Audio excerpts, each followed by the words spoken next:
ایک بزرگ تھے، یہ نہر کنارے وضو کر رہے تھے، تو کئی دنوں کے فاقے تھے. کیا دیکھا کہ پانی کی سطح پر بہتا ہوا ایک خوش نما سیب آیا، تو اشتہا غالب ہوئی، اس کو پکڑا اور کھا لیا. جب کھا چکے تو پھر خیال آیا یہ تو میرا تھا ہی نہیں، یہ تو مال لقطہ تھا، تو میں نے اس کو کھا لیا، اب اس کا مالک کیسے ملے؟ جس سمت سے پانی آ رہا تھا اس سمت سفر شروع کر دیا. کئی دنوں کی مسافت کے بعد دیکھا کہ ایک باغ ہے جس کی شاخیں اس پانی کی طرف لٹک رہی ہیں. سمجھ گئے کہ یہیں سے گرا ہوگا اور میں نے کھا لیا. خیر باغ میں پہنچے، مالک سے ملے، کہا کہ یوں میں نے ایک سیب کھا لیا ہے اور میرا غالب گمان یہ ہے کہ اس باغ کا وہ سیب تھا، تو میں معافی مانگنے آیا ہوں، یا پھر بتائیں کہ اس کا ہرجانہ کیا ہوگا. جب مالک باغ نے یہ بات سنی، وہ بھی صاحب نظر تھے، سمجھ گئے یہ تو کوئی در یگانہ ہے، یہ تو کوئی گوہر یکتا ہے. تو تیور بدل لیے، کہا ایسے تو نہیں معافی ملے گی. کہا حضرت کیسے ملے گی؟ کہا 12 سال تک میرے باغ کی گوڈی کرنا پڑے گی. اللہ اکبر. اور ایک شرط اس کے علاوہ ہوگی. کہا ٹھیک ہے، میری غلطی تو معاف ہو جائے گی نا. 12 سال تک باغ کی گوڈی کرتے رہے. ایک دن فرمانے لگے وہ صاحب باغ جو تھے کہ اب سیب توڑ کے لاؤ، مہمان آئے ہیں. تو وہ سیب توڑ کے لائے تو وہ کچے ہی تھے. تو کہا تم 12 سال ہو گئے ہو سیبوں کے باغ میں رہتے ہوئے، تمہیں پتہ نہیں کہ کچے سیب اور پکے سیب کیسے ہوتے ہیں؟ کہا حضرت مجھ سے قسم لے لیجئے 12 سال میں ایک دفعہ بھی نظر اٹھا کے سیبوں کی جانب نہیں دیکھا. ایک سیب کھایا تھا، میں تو اس کی سزا بھگت رہا ہوں، میں تو گوڈی کرتا ہوں، اوپر کبھی نظر بھی میں نے نہیں اٹھائی.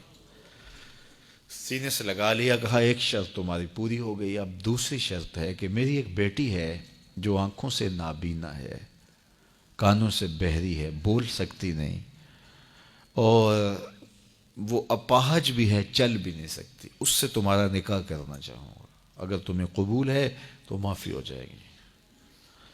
کہا ٹھیک ہے جی قبول ہے، میرا گناہ معاف ہو جائے، میں زندگی کاٹ لوں گا، کوئی بات نہیں ہے. خیر نکاح ہو گیا.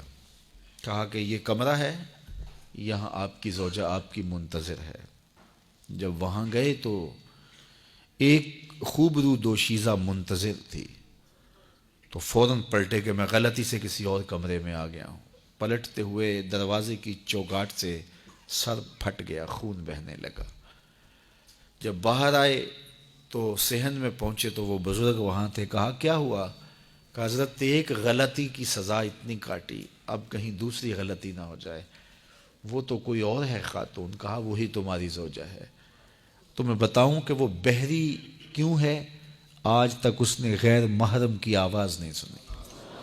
تو میں بتاؤں کہ وہ بول کیوں نہیں سکتی؟ آج تک اس نے غیر محرم سے کلام نہیں کیا. اندھی اس طرح ہے، آج تک اس نے غیر محرم کو نہیں دیکھا. اور اپاہج اس طرح ہے، چل کے کبھی گھر کی دہلیز سے گئی نہیں ہے. تو اس خاتون کا جب نکاح ہوا اور پھر ان سے اللہ نے ان کو ایک بچہ دیا جس کا نام ہے الشیخ عبد القادر جیلانی. جب ماں باپ اس طرح کے ہوں تو بیٹے اس طرح کے ہی ہوتے ہیں. باپ کا لقمہ پاک اور ماں اپنی آبرو کی کیسی محافظہ.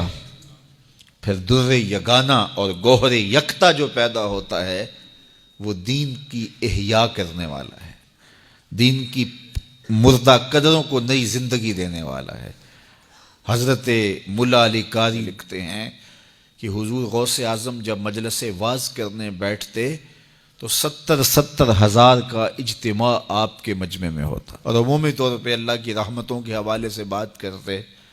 اور جس دن آپ اللہ کے قہر، غضب اور جلال کی بات کرتے کئی جنازے اٹھتے. یہ آپ کی گفتگو کے اندر عصر کا رنگ اور شیرینی تھی. اللہ اکبر. تو باپ دیکھیے کہ رزق کے معاملے میں کتنا محتاط ہے، اور ماں دیکھیے اپنی عصمت کی کتنی حفاظت کرنے والی ہے. مائیں بچوں کی تربیت کرتی ہیں، ماؤں کے ذریعے سے پاکیزہ صفت بچے جنم لیتے ہیں. تو لہٰذا ماؤں کو اچھی تربیت کا حامل ہونا چاہیے تاکہ وہ آگے اچھی تربیت خود کر سکیں۔